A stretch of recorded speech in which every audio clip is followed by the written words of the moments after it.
The ATF is at it again, openly challenging the courts and leaving gun owners on edge.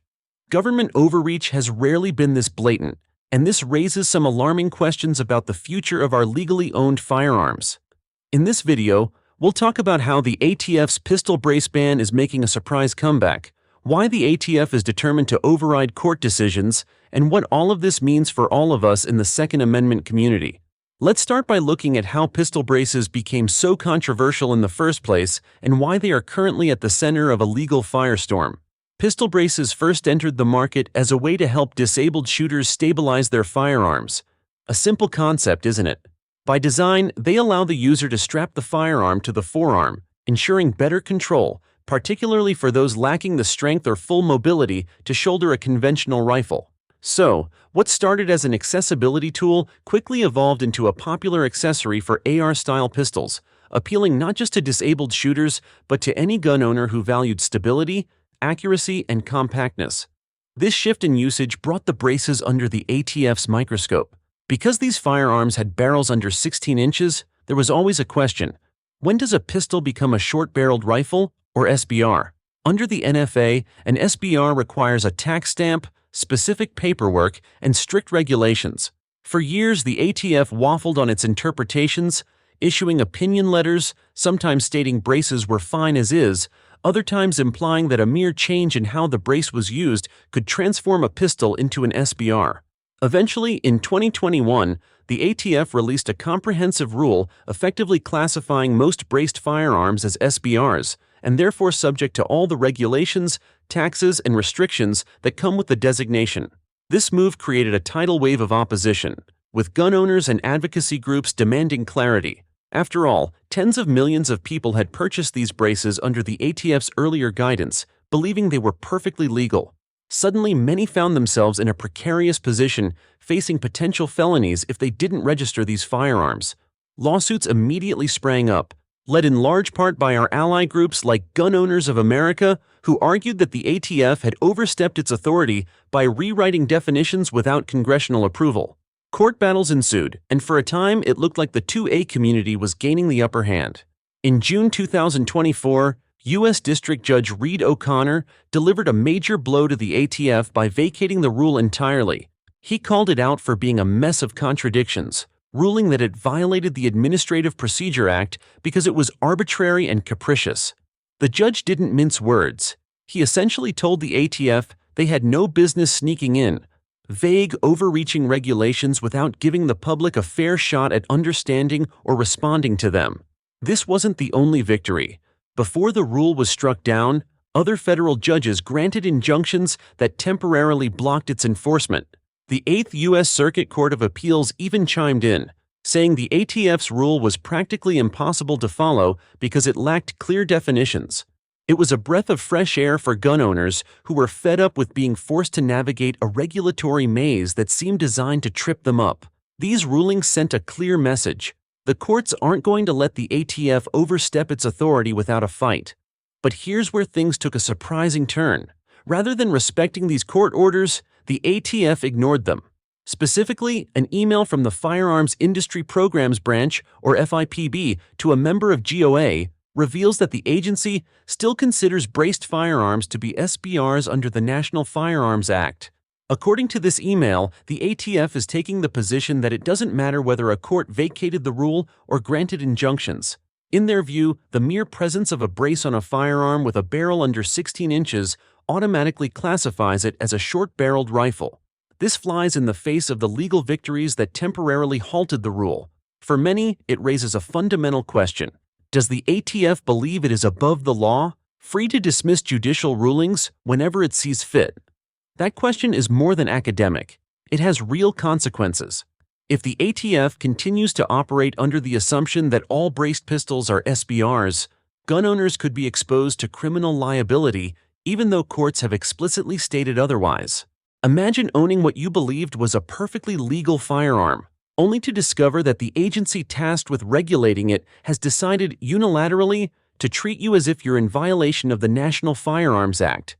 It's a situation that has left many people anxious and uncertain, wondering whether they could face charges for something the courts have already struck down. Now, I think it's a blatant form of overreach and a brazen challenge to judicial authority, all because they can. But what do you think? Comment below if you believe the ATF is operating outside the bounds of the law, or if you see it as just another government agency attempting to interpret regulations. I'd love to hear your perspective.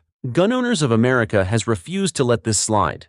Eric Pratt, a prominent figure in GOA, drafted a letter demanding that the ATF clarify its stance and acknowledge the court rulings. In his letter, he outlined the legal ramifications of ignoring these decisions and warned the agency that it was setting itself up for a major confrontation in court. When the ATF missed the deadline to respond, Pratt escalated the matter to higher levels within the agency, underscoring the seriousness of the situation.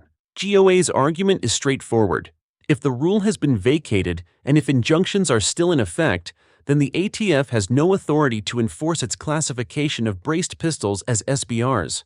By continuing to do so, the agency is, in essence, undermining the authority of the judiciary and eroding the very checks and balances that keep government powers in line.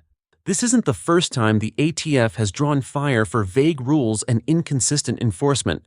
The pistol brace rule itself was so nebulous that it raised multiple questions about what constitutes shouldering. Did simply putting the brace to your shoulder during recoil mean the firearm was now a rifle? Did it depend on the intent of the user? The ATF never provided a clear, consistent standard, leading to a patchwork of contradictory opinions. They stated that if a firearm with a brace has, quote, objective design features and characteristics that facilitate shoulder fire, it could be classified as an SBR. But what does that even mean? The lack of specificity left gun owners scratching their heads, unsure if their legally purchased accessories had suddenly turned them into felons. This ambiguity isn't just theoretical, it has real-world consequences. Violations of the NFA can lead to hefty fines and even prison time. The ATF has long been criticized for failing to offer clarity on issues like this and several others, leaving everyday gun owners uncertain about whether they're in compliance. The situation confirms that their approach hasn't changed. These actions are yet another assault on the Second Amendment, throwing fuel on the fire of a much bigger debate. Just how much power should unelected bureaucrats have to regulate firearms? The ATF's endless stream of rules feels more like legislation without representation, bypassing Congress entirely. They're making their own laws under the guise of guidance, and for what? To chip away at your constitutionally protected right to keep and bear arms. This isn't just overreach, it's a blatant power grab that undermines the very foundation of our government's checks and balances. For gun owners, it's impossible to ignore the pattern here. Every new rule, reinterpretation, or clarification seems designed to turn law-abiding citizens into criminals overnight. And let's not forget, the courts have already vacated their pistol brace rule. Yet here we are, with the ATF acting like they're above the law. If they can get away with ignoring one court decision, what's to stop them, or any other government agency, from steamrolling over our rights in other areas? The distrust among gun owners toward the ATF has never been higher, and frankly, it's no mystery why. This pistol brace fiasco is just the latest in a long line of heavy-handed tactics and murky regulations. From redefining what constitutes a firearm to criminalizing accessories that were perfectly legal yesterday, the ATF seems determined to make life as confusing and perilous as possible for responsible gun owners. It's no wonder that so many people view this agency as a rogue operation, flexing its muscle without accountability or oversight.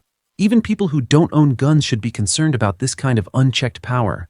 What happens when another agency decides to ignore court rulings? The ATF is daring the judiciary to stop them, and every misstep further divides citizens from their government. To gun owners, it's just one more example of an overpowered federal agency running amok, turning what should be the land of the free into a bureaucratic nightmare.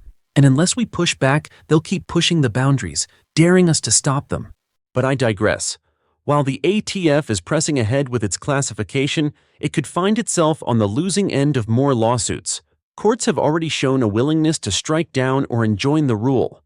Should GOA or another group file additional suits highlighting this disregard for existing judicial orders, the ATF may be forced to retreat. But legal battles take time, money, and resources, and in the interim, gun owners might remain in a state of uncertainty. Moreover, we're approaching a period of potential political change.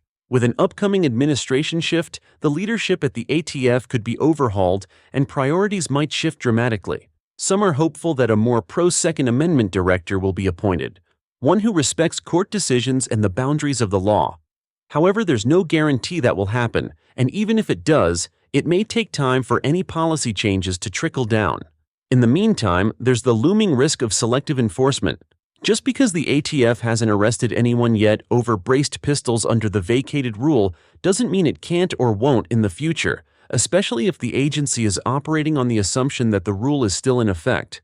This creates a dangerous level of uncertainty and fear, effectively chilling the exercise of what many consider a constitutionally protected right.